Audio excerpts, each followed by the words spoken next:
Family can be such a wonderful place of blessing and love and life because God our Father has designed the family to be the center point of life where so many of our love needs are supposed to get met, our trusting needs are supposed to be developed and honed. But because it's that critical, it can also be the place where many of us will suffer our greatest pain and our greatest woundedness. We see all throughout the scripture where the family, which is supposed to be such a beautiful place, is actually the place of greatest destruction. There's a one-chapter book in the Minor Prophets called Obadiah, in which God our Father raises up a prophet by the name of Obadiah who speaks into a family issue. The family issue exists between the house of Jacob and the house of Esau. We learned earlier in the Old Testament that Jacob and Esau are brothers. They share the same father.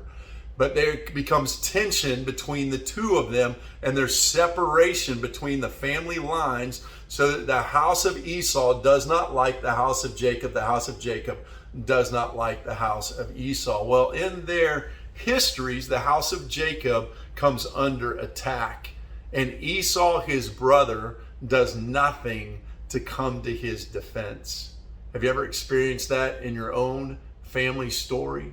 Were you expecting a brother or a sister or a mom or a dad to come to your defense, and in fact nobody did at all? I want you to see that God sees where you are. I want you to know that our Father knows exactly where you are, and that if you will just be faithful to our Father, He knows, He sees, and He is at work to take care. Listen to what God our Father says through the prophet Obadiah to the brother Esau, who sat on the sidelines, who didn't come to help, who didn't come to protect, and left Jacob to suffer all on his own. In Obadiah chapter 1 and verse 10, Scripture says, "Because of violence to your brother Jacob, you will be covered with shame, and you will be cut off forever. On the day you stood aloof," which means on the day that you just watched all of this happen to Jacob and you did not do anything, even though you were his brother, on the day that you stood aloof, on the day that strangers carried off his wealth and foreigners entered his gate and cast lots for Jerusalem, even to the entering of the gates. This is very, very personal. The attacks that happened to Jacob were not in the periphery, were not on the outside. These are center heart issues. And Esau just remained aloof and watch it happen. You too were as one of them. Do not gloat over your brother's day, the day of his misfortune, and do not rejoice over the sons of Judah in the day of their destruction. Yes, do not boast in the day of their distress.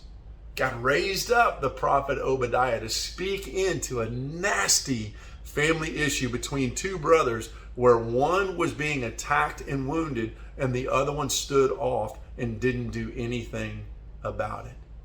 God our Father sees and He knows what you're going through. Even in family situations where you have been hurt and continue to be hurt, where you would expect a family member to come alongside and defend you, to help you, to get in the fight with you, to protect you, and they have failed. Hear a word from the prophet Obadiah that our Father cares, He knows, He sees. Nobody is getting away with anything, and those who have failed you will be held accountable. But you be faithful. You be faithful. Don't allow your family's negligence to turn your heart into anger, which is the seedbed of Satan's work.